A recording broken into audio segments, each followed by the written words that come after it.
أعوذ بالله من الشيطان الرجيم. بسم الله الرحمن الرحيم.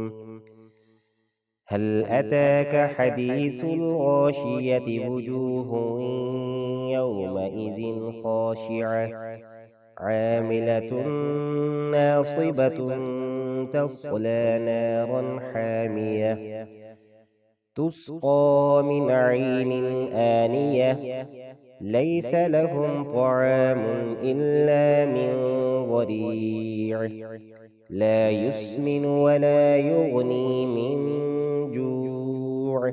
وجوه يومئذ ناعمة لسعيها راضية في جنة عالية لا تسمع فيها لاغية فيها عين جارية فيها سرر مرفوعة وأكواب موضوعة ونمارق مصفوفة وزرابي مبثوثة.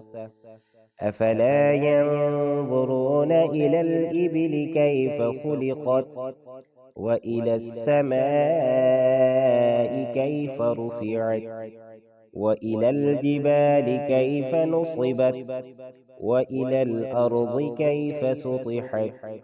فذكر إنما أنت مذكر لست عليهم بمسيطر إلا من تولى وكفر فيعذبه الله العذاب الأكبر. إن إلينا إيابهم ثم إن علينا حسابهم.